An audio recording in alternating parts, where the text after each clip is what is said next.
Bem-vindos a mais um Católico Você Sabia? Nessa manhã de quarta-feira, 29 de setembro, já vai se acabando o mês. Hoje, um dia especial também para nós, para toda a igreja, porque é festa dos santos anjos Miguel, Rafael e Gabriel, né? Também padroeiros, também patronos da nossa congregação. Hoje é dia de festa aqui também para nós.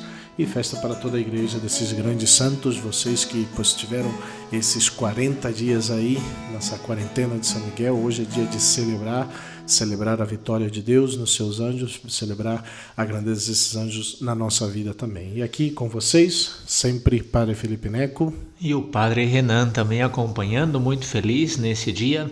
Dia de muita graça também na igreja, né? Dia de muita conversão, de muita cura, depois de tantos dias de oração. A igreja no Brasil tem crescido muito, cada um de nós tem crescido muito nessas devoções ao longo desses últimos anos, especialmente com a ajuda do Instituto Hesed, do padre do Frei Gilson e tantos outros que têm promovido essa devoção, essa quaresma de São Miguel, que já existia, mas de forma muito mais forte agora nesses anos. Então também tenho certeza que para muitos, acompanhando essa quaresma de São Miguel, hoje é um dia de muita graça, de muita cura, de muita conversão, de muita santidade, de muita transformação na vida.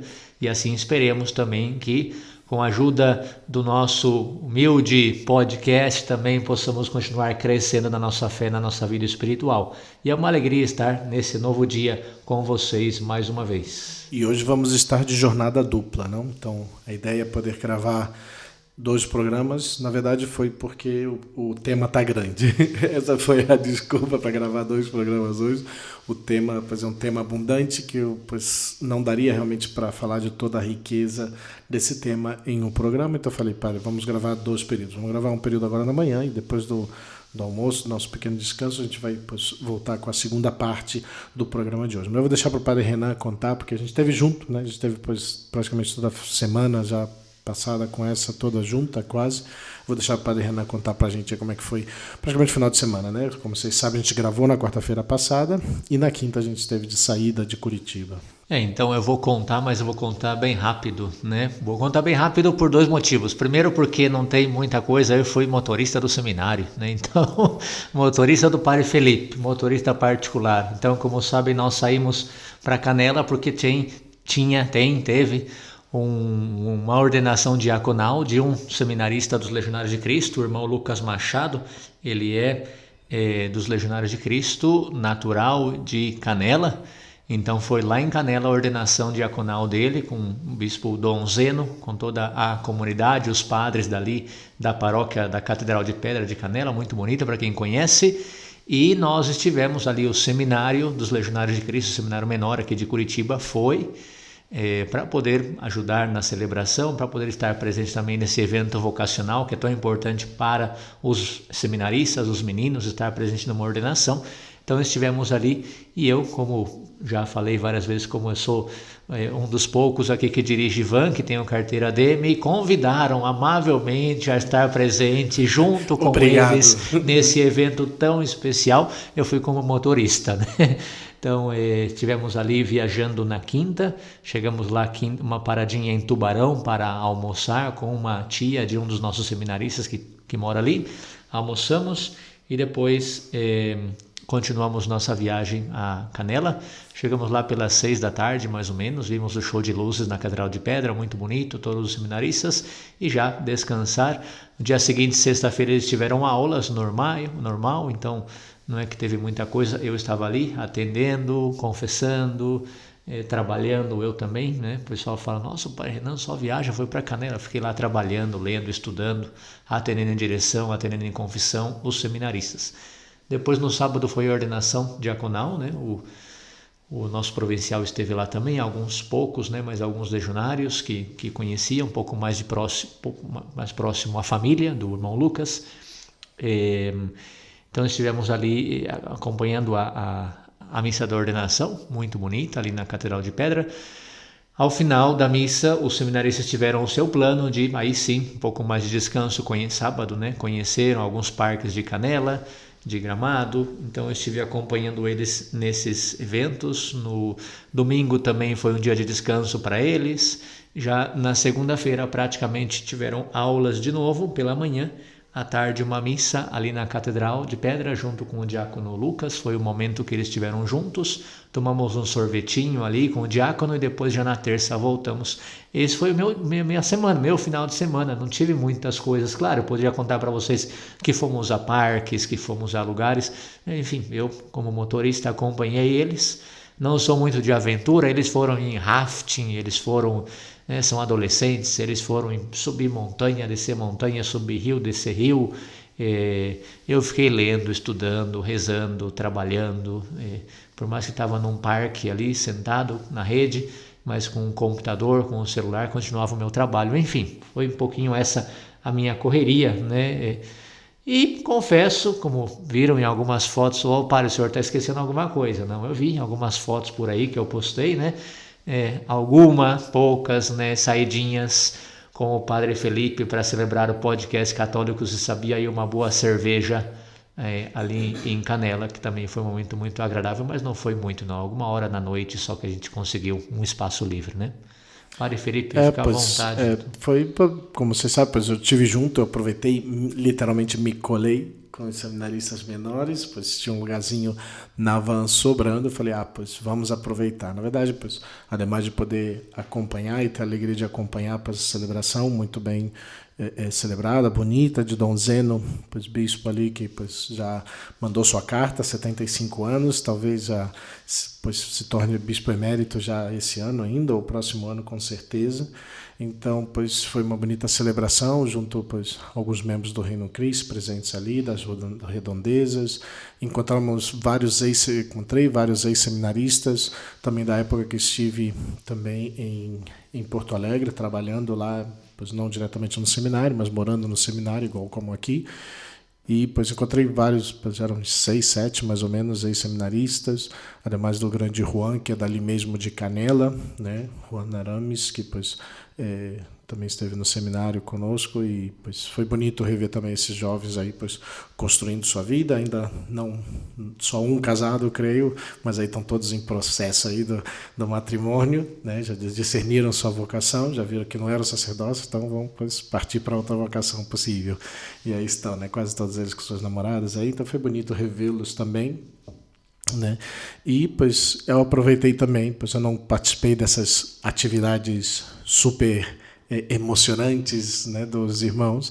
Eu aproveitei para poder visitar também famílias que pois queria, que já fazia tempo que sabia que estavam ali em Canela, e tive a oportunidade de visitar a família Celestrin, né, pois um pouquinho famosa, talvez aí nas redes sociais, talvez, né, ainda estou em uma análise, um estudo profundo, mas eu creio que talvez das primeiras, ou se não a primeira família homeschooling no Brasil, que são pois mais ou menos ali mesmo de Canela, né, o Rodrigo e a Nani, a Daiane, pois tive a alegria de conhecê-los, fui à sua casa, pois almocei com eles. Estava para ir também, pois uma família conhecida, a família Abadia, né, o Gustavo e a Camila, mas tivemos a alegria de nessa madrugada nascer a Agnes, né, que é a filha deles, pois não tive a oportunidade de conhecê-los pessoalmente, porque justo na madrugada nasceu a menina, né, creio que é a sexta ou sétima criança, eu creio que é sexta, já perdi um pouco a conta por ele também. Celestin são 9, né? Mas aí tivemos aí almoçando com eles, conversamos de muitas coisas, fui conhecer, não? Então, primeira vez assim estar com eles, celebrei a missa, então foi uma bonita manhã e tarde que estive com eles, e as demais atividades eu tive um pouco aí com os irmãos mesmo, né? Tive aí, pois aproveitando também um pouco do meu tempo para leituras, para responder mensagens, para acompanhar as pessoas, ainda que um pouco de longe, mas assim foi o nosso fim de semana estendido.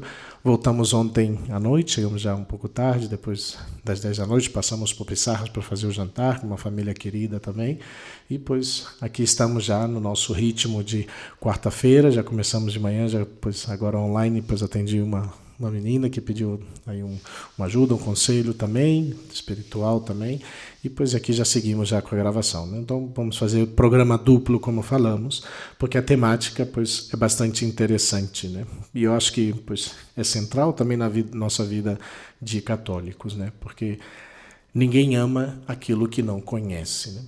Já é uma frase, pois, bastante conhecida para nós. Não podemos amar aquilo que não conhecemos. E se queremos realmente amar melhor, temos que conhecer mais.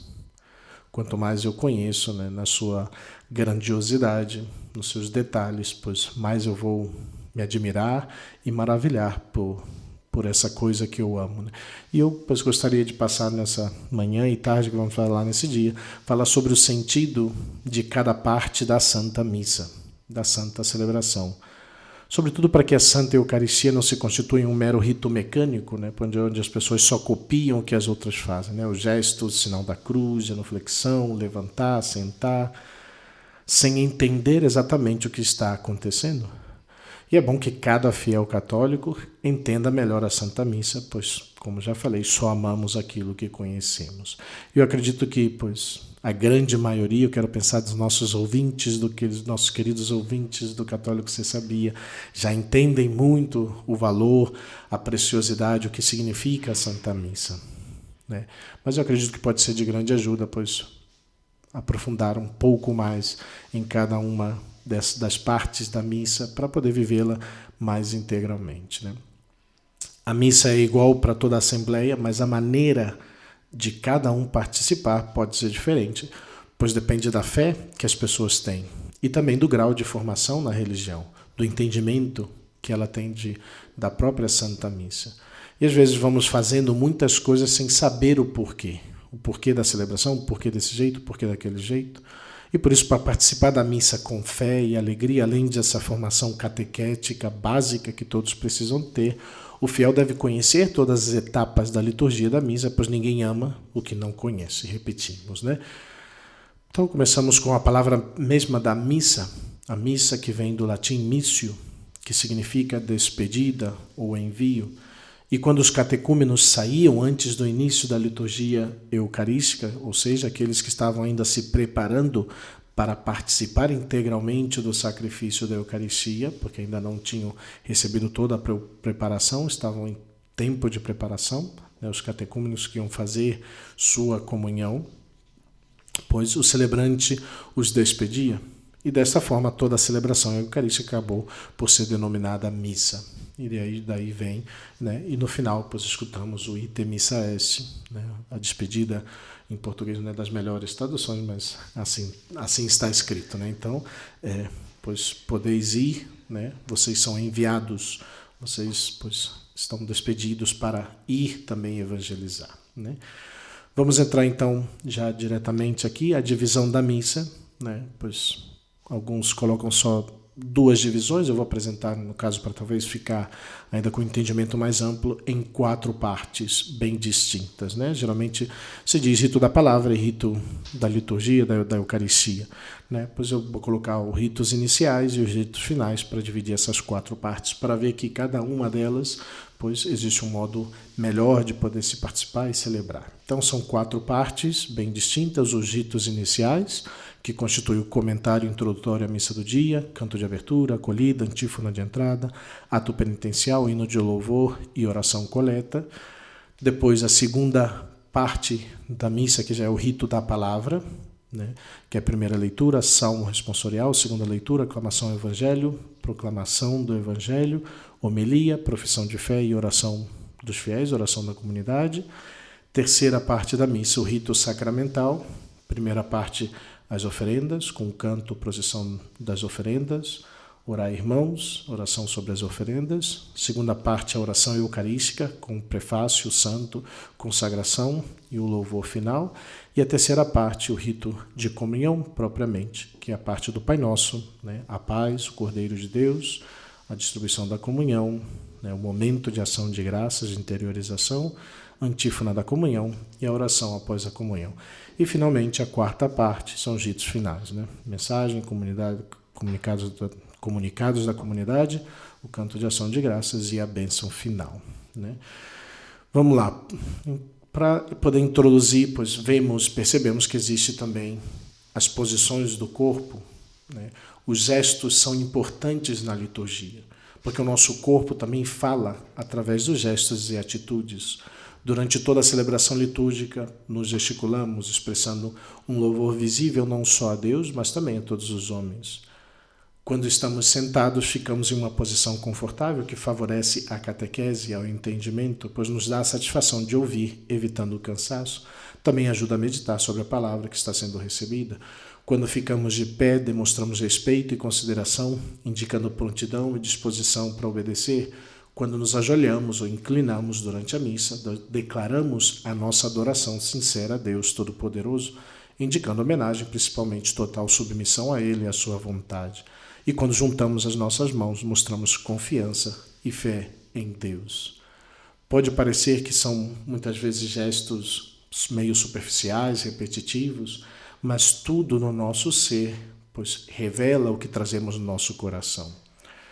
Então, pois se não nos ajoelhamos, se ficamos sentados, grande parte da celebração, quando deveríamos estar de pé ou de joelhos, pois não estamos demonstrando com todo o nosso ser que Deus é importante, que aquilo que estamos vivendo ali é importante. Todos os nossos gestos, pois revelam o que trazemos no nosso coração. Claro, pode ser que estamos com, o joelho machucado, alguma ferida no joelho, então não vamos poder nos ajoelhar, ou pois já com a idade não aguento muito tempo de joelho, posso ter algum problema na coluna, posso ter, cuidando das crianças e com a criança no colo, pois essas são realidades a par, mas o nosso normal, a nossa atitude normal é de viver esses momentos, também expressando através do nosso corpo, pois tudo isso que estamos vivendo, e toda essa verdadeira adoração, louvor, atenção, para poder viver esse momento de celebração. Eu vi uma pessoa uma vez me disse, padre, que não gosta da missa porque esse negócio de sentar e levantar toda hora é muito chato. E eu fiquei pensando primeiro que não conhece o sentido da Santa Missa, e com certeza o padre vai explicar agora, mas também fiquei pensando que quando você está diante de uma pessoa muito importante, você está sentado e a pessoa vem cumprimentar você, você se levanta, estende a mão, Enfim, existem gestos que são comuns em toda a sociedade de mostra de respeito. Então, muito mais quando temos diante de nós o próprio Deus, tudo que o padre Felipe falava dos gestos, da importância de estar de joelho, estar sentado, estar levantado, mostra essa realidade. A pessoa que eu tenho na minha frente é a mais importante que possa existir, que é o mesmo Deus presente em nossa vida, Então, sentar e levantar muito chato, pois além de não ter ideia do que é a Santa Missa, não tem ideia do mínimo respeito com a pessoa importante que tem na frente, Isso é como introdução, hein? Ainda vamos entrar já diretamente nas 4 partes, mas eu acho importante colocar isso, Primeira posição das posições do corpo, depois a missa é ação de graça, Uma primeira ideia aqui, talvez, que a missa também pode ser chamada de Eucaristia, ou seja, ação de graças. Esse é o significado da palavra Eucaristia, Dar graças a Deus.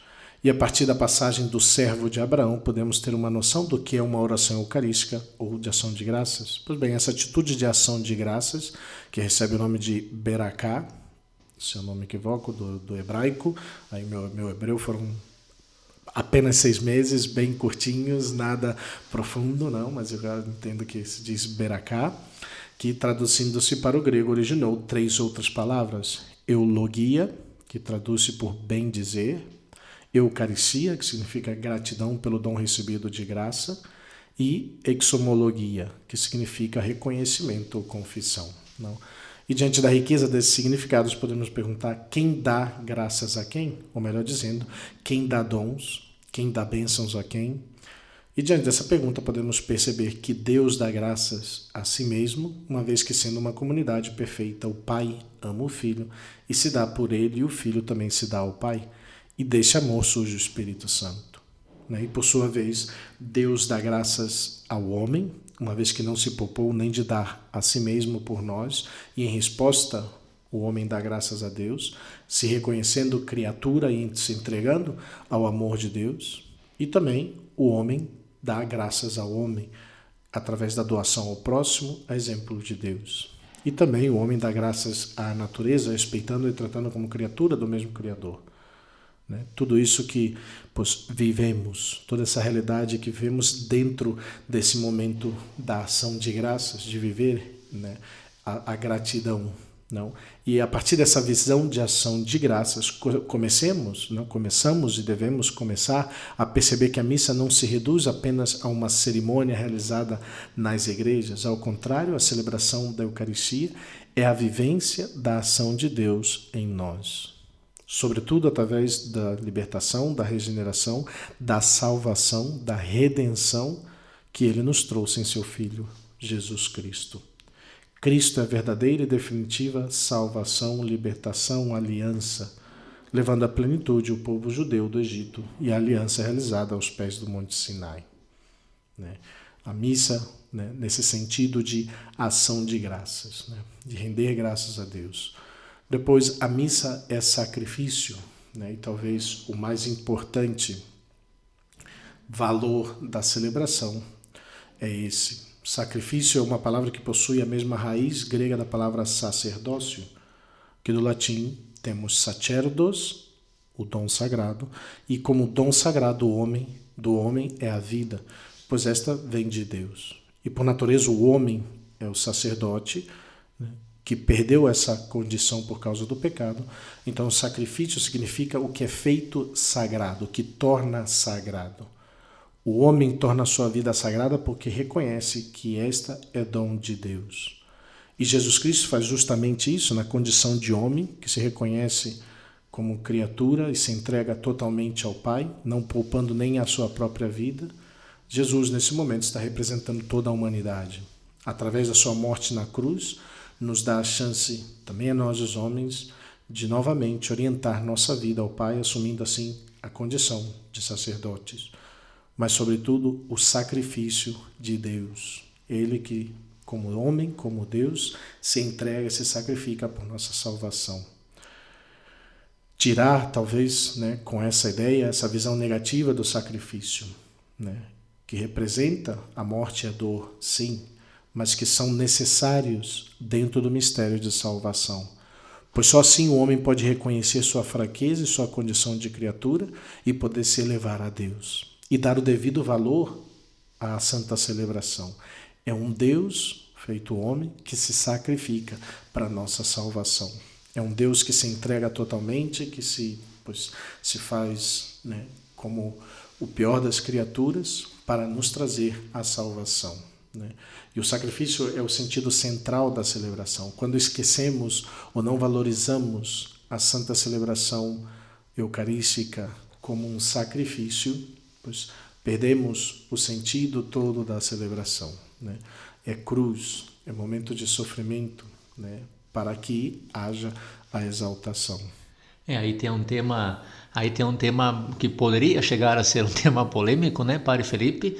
Eu não quero entrar porque demora muito, de repente o Padre até vai aprofundar mais, mas eu só introduzo, eu só coloco o questionamento, e é todo o tema do Vaticano II, O tema do Vaticano II, a gente sabe que não a única, mas uma das problemáticas que o Vaticano colocou e quis enfrentar realmente é a aproximação com outras religiões, ou o diálogo interreligioso, ou o diálogo ecumênico.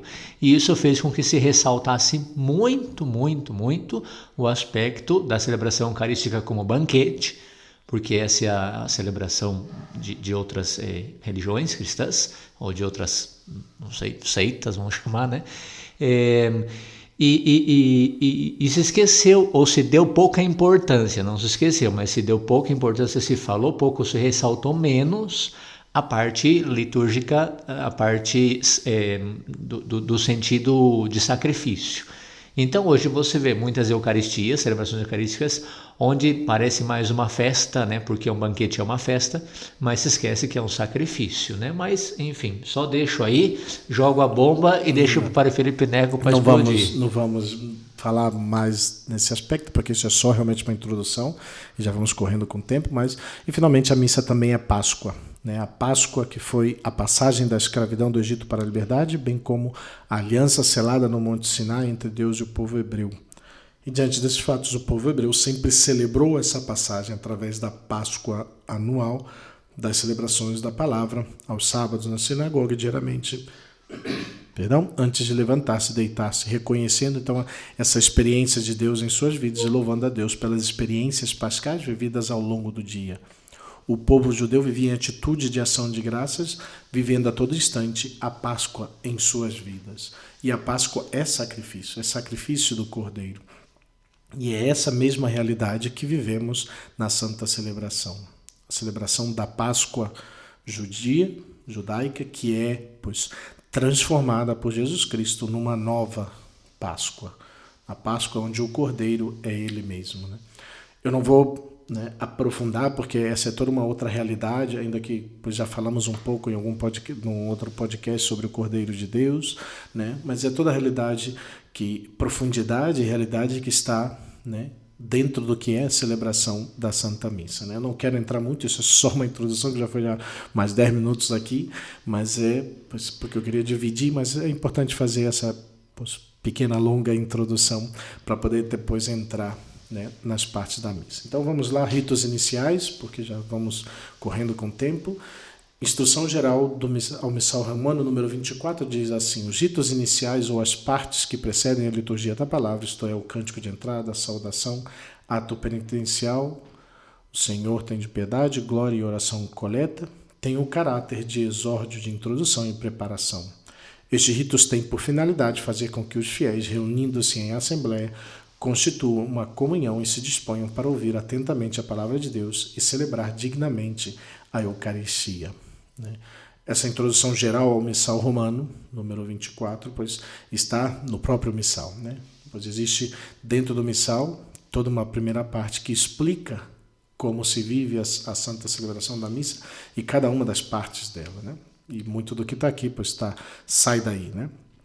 Então começamos com uma monição ambiental, com uma monição inicial, pois ao entrar e sair, pois essa é uma parte ainda para cada um de nós, que ao entrarmos e sairmos de uma igreja com um sacrário, procedemos com a genuflexão, um gesto de adoração a Jesus Eucarístico.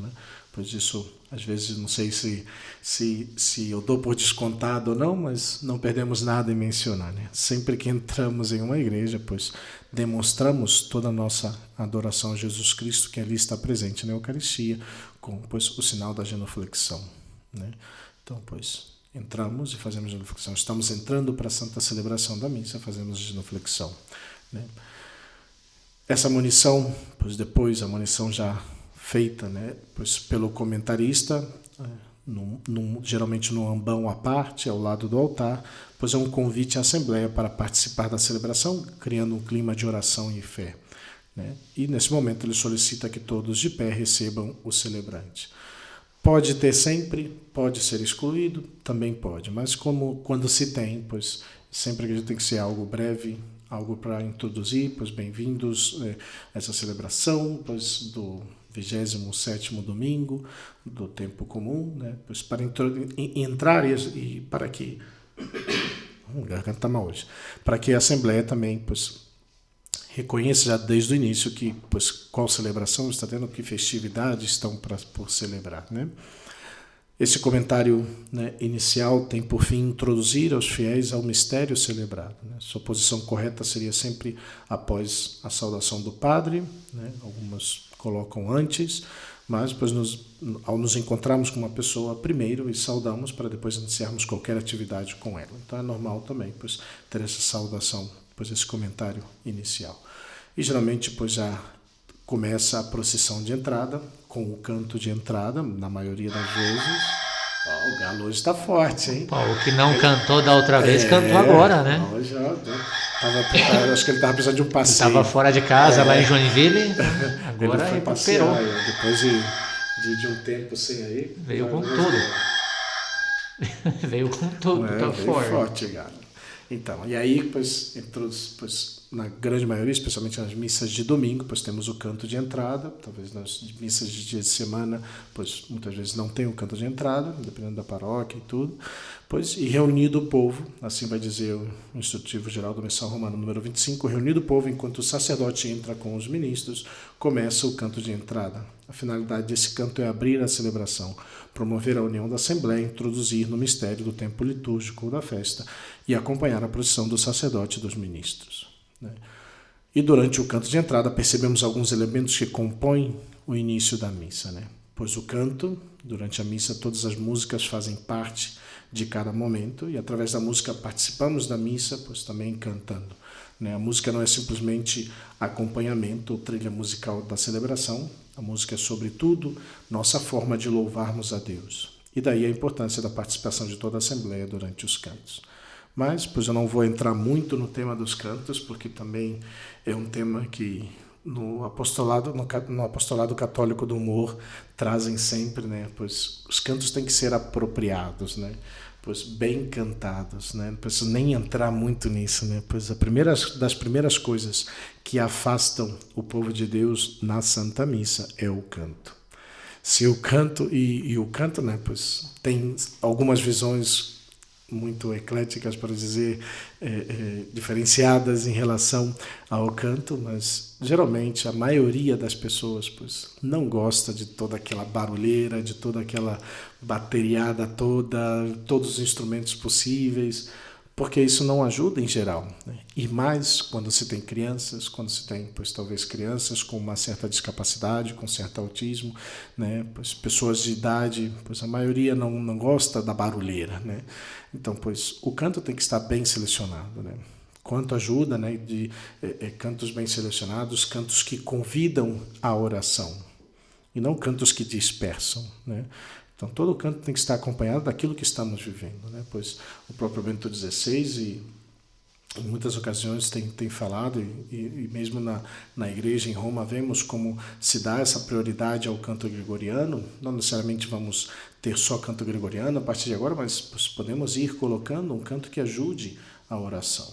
Um canto que, pois, durante toda a história da igreja teve presente por séculos e séculos e que, pois, infelizmente, depois do Vaticano II foi abandonado quase de todo em muitos lugares, mas que é algo que não se perde, é algo perene da igreja, E os cantos que tem que nos ajudar a isso, a levar a Deus, a louvarmos a Deus, E aí segue com a procissão, o povo de Deus, como povo peregrino, caminho rumo ao coração do Pai, e todas as procissões têm esse sentido, o caminho a se percorrer e o objetivo a que se quer chegar, que é o céu, que é o encontro com Deus, que é o altar. E aí o sacerdote sobe e beija o altar, Durante a missa, o pão e o vinho que vão ser consagrados no altar, é no altar que ocorre o mistério eucarístico. O presidente da celebração, o sacerdote, chega ao altar, o beija, esse altar que é a cruz, esse altar que representa Cristo, e, pois, em sinal desse carinho, dessa reverência tão sublime do que significa o altar. E, por incrível que possa parecer, o local mais importante de uma igreja é o altar. Pois, ao contrário do que muita gente pensa, as hóstias guardadas no sacrário nunca poderiam estar ali se não houvesse um altar para consagrá-las. Como se faz? Durante o canto, o padre, os ministros e acólitos dirigem-se ao altar, o padre e todos os que acompanham fazem uma genuflexão ou inclinação profunda, caso não está o sacrário visível, se sobe o presbitério, beija o altar, endereçado a Cristo, e em seguida o padre, pois, na sede ou desde o altar, pois, procede com o sinal da cruz e o povo faz com ele. Não precisa beijar a mão após o sinal da cruz, isso é um costume muito grande no Brasil, sobretudo, outros países não lembro de ter, mas no Brasil é muito comum de fazer o sinal da cruz, de beijar, jogar beijinho para o céu, para Jesus Cristo, não precisa nada disso não, só fazer o sinal da cruz. O sinal da cruz constitui de fazer o sinal na testa, na altura da barriga, do estômago, do umbigo e nos dois ombros. Em nome do Pai, do Filho e do Espírito Santo. Amém. Só isso e já. Em seguida o padre faz o sinal da cruz e o povo faz com ele, como eu já falei, e sem dizer nada, pois ao final todos respondem amém. A expressão em nome do Pai, do Filho e do Espírito Santo quer dizer que a pessoa não apenas o nome.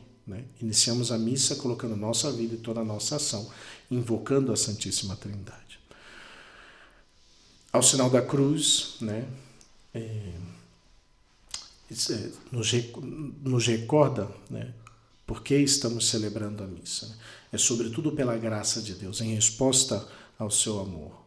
Nenhum motivo particular deve sobrepor realmente a essa gratuidade, a dar graças a Deus. E pelo sinal da cruz nos lembramos que pela cruz de Cristo nos aproximamos dessa mesma Trindade.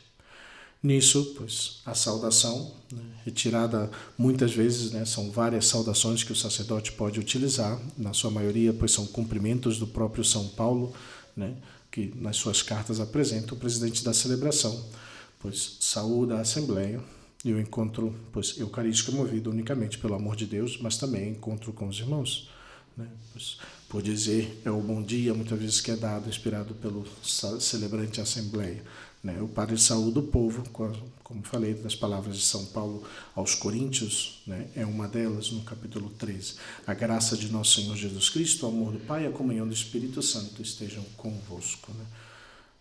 Mas independentemente da forma utilizada, todos respondem, bendito seja Deus que nos reuniu no amor de Cristo. Aqui um pequeno parênteses, né? É uma adaptação muito ruim, né?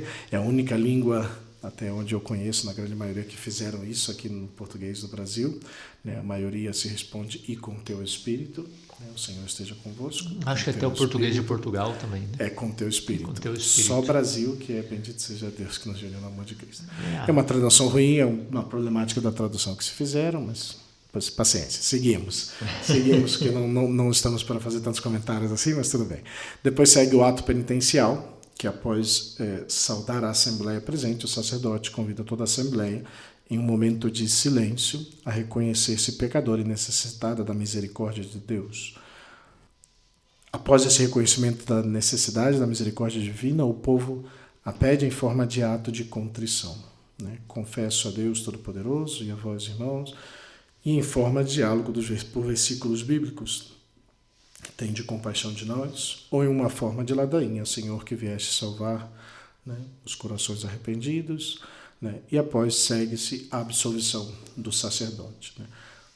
Tal ato pode ser substituído pela aspersão da água, que nos convida a rememorarmos o nosso compromisso assumido pelo batismo, e através do simbolismo da água pedimos para sermos purificados. Poucas paróquias aqui no Brasil entendo que fazem isso, alguns lugares fazem junto ao mesmo tempo, mas é pouco ainda os lugares, né? Depende do tempo também, às vezes no tempo quaresmal preferem fazer desse modo, né?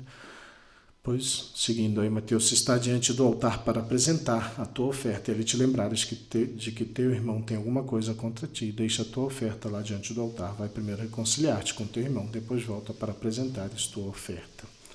É um convite para cada um olhar para si, reconhecer os próprios pecados e não os dos outros, buscando arrependimento sincero. Precisamos pedir que Jesus purifique nosso coração para termos parte com Ele. A absolvição geral que o padre dá no ato penitencial é uma purificação das faltas leves, né, dos pecados leves, não de pecados mortais. Né, e realmente nos purificam para participarmos da ceia do Senhor dos pecados leves. Né. Os pecados graves, os pecados mortais, né, pois têm que ser confessados, né, necessitam da confissão sacramental. Né. Então, pois, os pecados veniais, os pecados leves são perdoados, são purificados nesse ato penitencial. E cabe aqui dizer também que o Senhor tem de piedade de nós, não pertence necessariamente ao ato penitencial, e este se dá após a absolvição do padre, é um canto que clama pela piedade de Deus. Seguindo, porque já o tempo vai se fazendo longo, depois segue o hino de louvor, que é a espécie de um salmo composto pela igreja, o Glória, que é uma mistura de louvor e súplica, em que a Assembleia congregada no Espírito Santo dirige-se ao Pai e ao Cordeiro.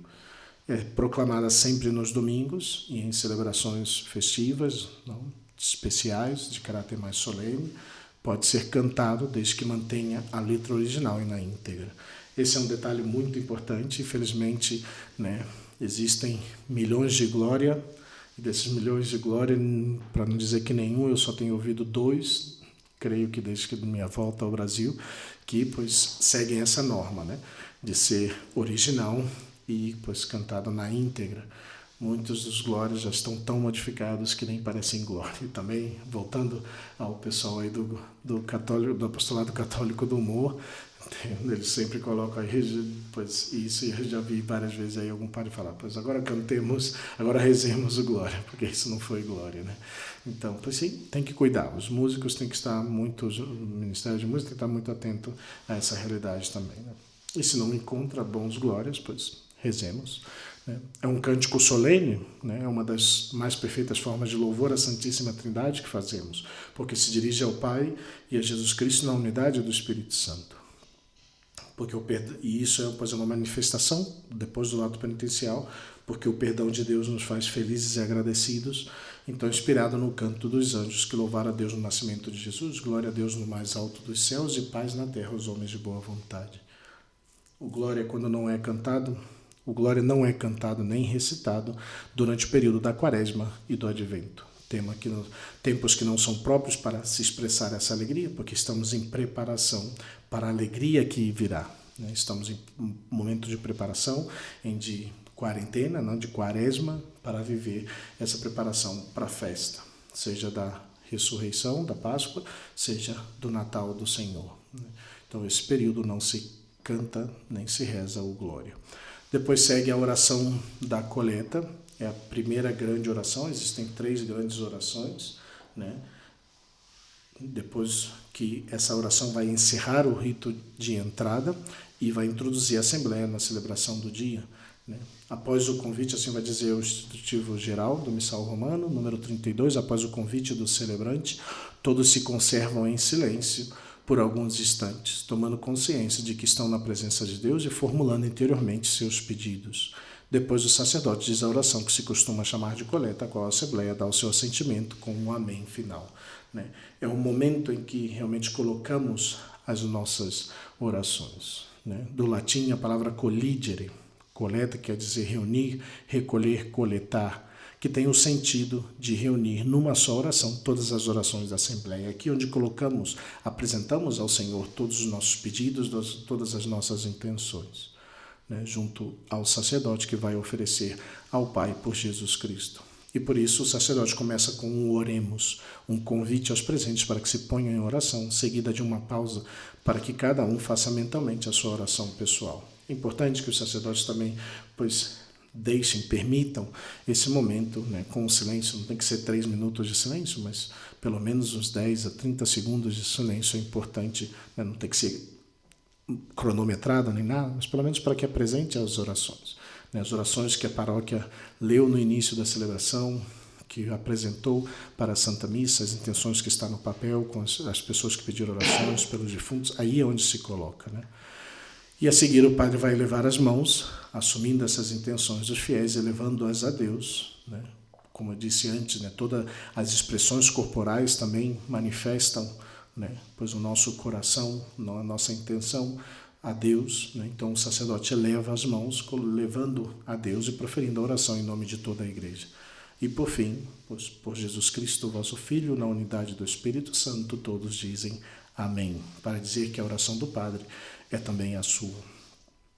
É uma oração presidencial, feita apenas pelo sacerdote, como representante de Cristo, e todas essas orações presidenciais, todas as orações do celebrante, são compostas por uma invocação, um pedido e uma conclusão.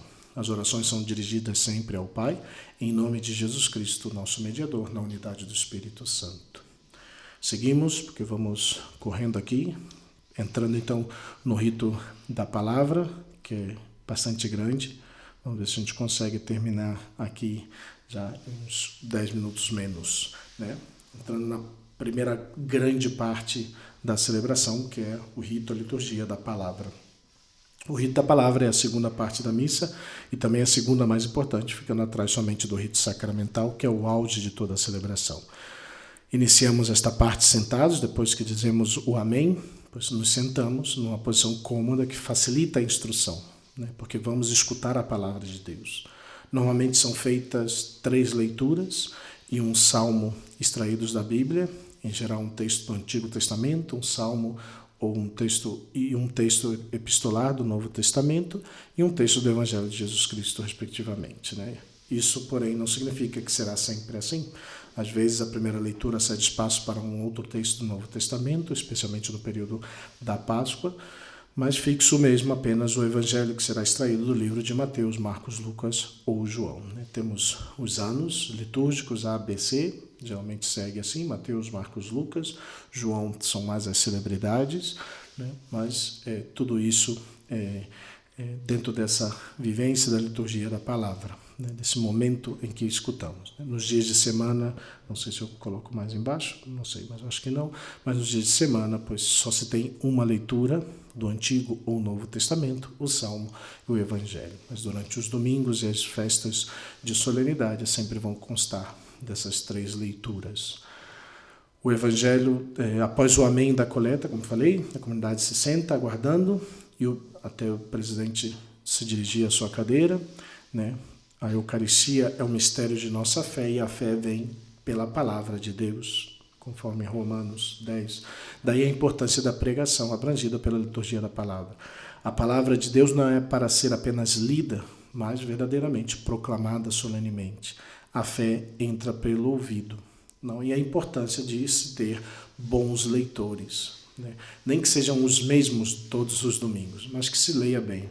Né? Quanto atrapalha quando, pois, na vivência da celebração, quando se nos faz uma boa leitura.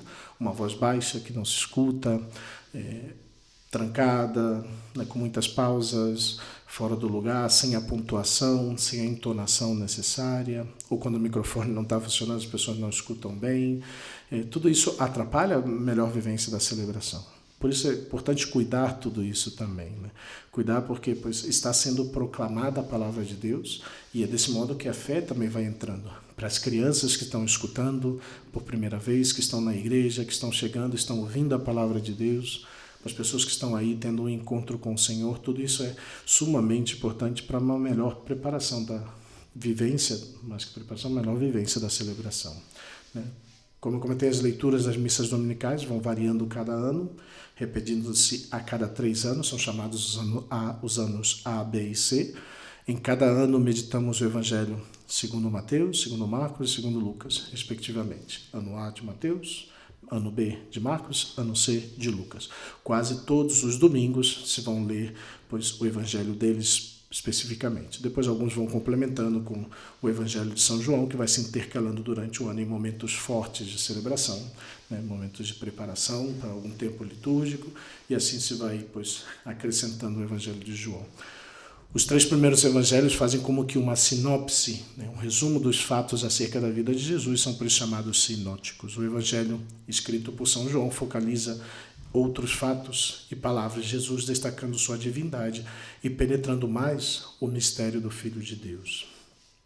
Então, por isso, que a igreja, né, com a missa nova, decidiu colocar realmente toda essa realidade. Eu acredito que foi algo bastante positivo dentro do que é a complementariedade das leituras, de que, pois, a cada 3 anos, para quem participa, né, das missas dominicais, pode repassar praticamente os 4 evangelhos, né, pode quase que ler na sua integridade os 4 evangelhos, né. E se quem participa de missa diária, pois repassa praticamente toda a Bíblia, né, nos 3 anos. A liturgia da palavra é tão importante quanto a liturgia eucarística, deve ter um lugar reservado para a proclamação à mesa da palavra. Né? Então entramos na primeira leitura, né? Pois, como já dissemos, a primeira leitura costuma ser extraída do Antigo Testamento. Isto é feito para demonstrar que já o Antigo Testamento previa a vinda de Jesus Cristo, que ele mesmo o cumpriu. De fato, não são poucas vezes que os evangelistas citam passagens do Antigo Testamento, principalmente dos profetas, provando que Jesus era o Messias que estava para vir. O leitor deve ler o texto com calma, de forma clara. Por esse motivo, não é recomendável escolher leitores poucos instantes antes do início da missa, principalmente pessoas que não têm o costume de frequentar a comunidade, né, os que não se conhecem. Porque quando isso acontece, o leitor, na hora da leitura, pois começa a gaguejar, cometer erros de leituras de português, pois podemos ter certeza de que quando ele disser a palavra do Senhor, a resposta da comunidade vai ser graças a Deus, para não se referir aos frutos rendidos pela leitura, mas sim pelo alívio do término de tamanha catástrofe muitas vezes. Né? E pois, se a fé vem pelo ouvido, como declara o apóstolo, certamente o leitor deve ser uma pessoa preparada para exercer também esse ministério. E é um ministério na igreja. Na igreja existe o ministério do leitorado que todos os sacerdotes recebem, né, que também é um ministério que pode ser dado aos leigos. Né.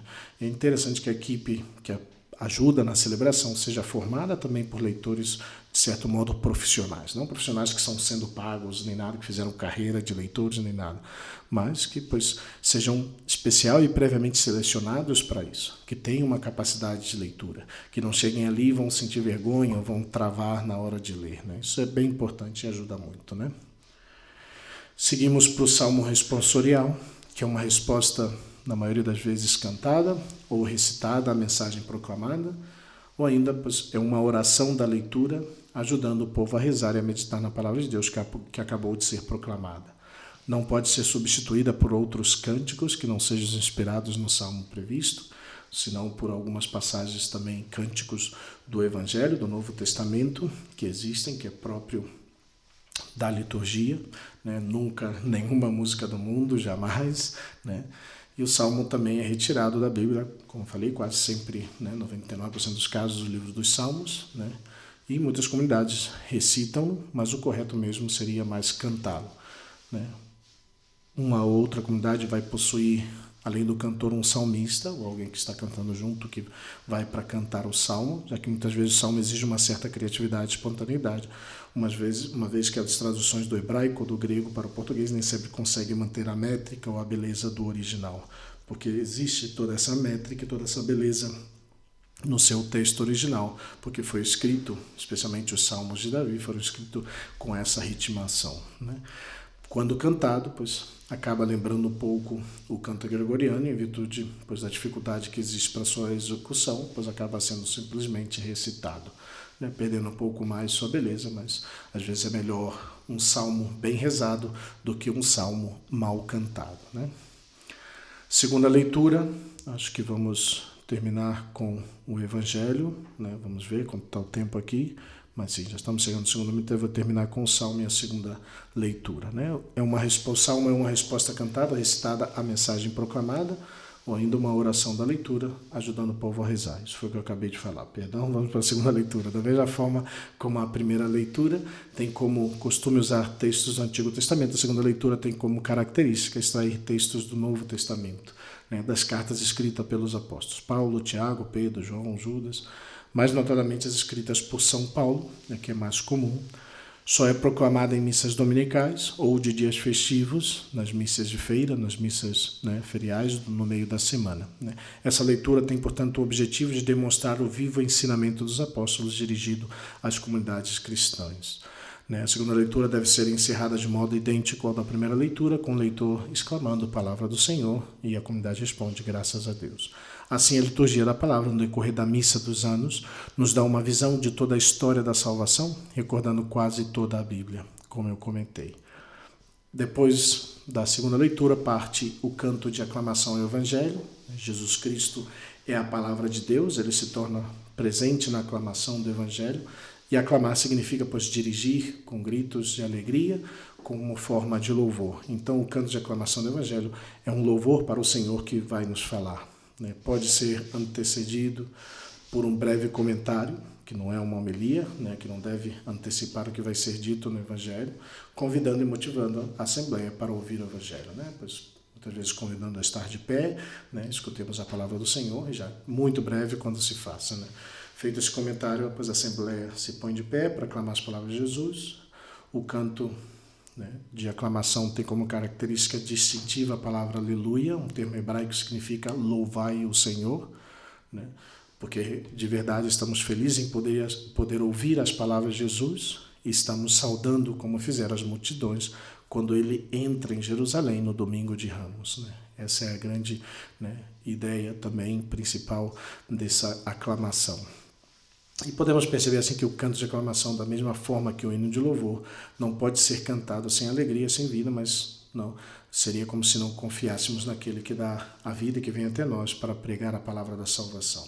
O canto deve ser tirado do lecionário, pois se identifica com a leitura do dia, e por isso não se pode colocar qualquer música como aclamação. Não basta que tenha a palavra aleluia, geralmente se canta o aleluia, se proclama a antífona do aleluia e se pode tornar a cantar o aleluia, pois muito melhor do que às vezes cantar cantos de aleluia que não tem nada a ver com a leitura ou que nem mencionam muitas vezes o aleluia. E comprovando assim esse ponto de vista está o fato de que durante o tempo de Quaresma e Advento, tempos de preparação para uma alegria maior, também a palavra aleluia não aparece no canto de aclamação ao Evangelho. E terminando com o Evangelho, que na tarde vamos voltar com a outra parte, já seguindo aqui o Evangelho, pois antes da proclamação do Evangelho pode-se fazer uma procissão com a Bíblia, o lecionário e as velas, para se dar mais destaque ainda ao anúncio da palavra de Jesus Cristo. 2 ministros ou acólitos podem segurar a vela, cada um do lado do ambão, ou os acólitos. O diácono, se está presente, ou na falta deixa o próprio sacerdote, programa em um lugar mais elevado para ser visto e ouvido por toda a Assembleia, que deve estar de pé, numa atitude de expectativa para ouvir a mensagem. É como se o próprio Jesus Cristo se colocasse diante de nós para nos falar do que mais nos interessa. Antes de iniciar a leitura do Evangelho, se estiver sendo feito uso de incenso, o sacerdote ou diácono incensará a Bíblia e logo a seguir iniciará a leitura do texto. O texto do Evangelho é sempre retirado, como falamos, dos livros canônicos de Mateus, Marcos, Lucas ou João, e jamais pode ser omitido. Falta gravíssima, não proceder à leitura do Evangelho, substituí-lo pela leitura de qualquer outro texto, inclusive mesmo bíblico. Ao encerrar a leitura do Evangelho, o sacerdote ou diácono profere a expressão palavra da salvação em toda a comunidade, glorifica ao Senhor, dizendo glória a vós, Senhor. E nesse momento o sacerdote ou diácono, em sinal de veneração à palavra de Deus, beija o lecionário, a Bíblia, rezando em silêncio pelas palavras do Santo Evangelho, sejam perdoados os nossos pecados. E todo o povo pode voltar a sentar-se. Pois eu vou encerrar por aqui, porque já estou quase chegando nos recordes do Padre Renan. Eu estava esperando isso.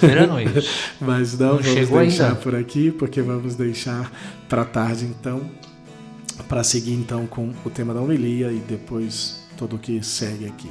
Nós agradecemos aqui então, deixamos por aqui e mais tarde a gente se vê então. Eu vou fazer isso então, o próximo que eu tiver com o tempo quebrando o recorde eu vou dividir em 2 partes, aí falar que não precisou. Já desde o início eu falei que era 2 partes, mas muito bem, católicosesabia@gmail.com. Até a próxima, Deus abençoe. Até daqui a pouco, um forte abraço. Forte abraço, Deus abençoe.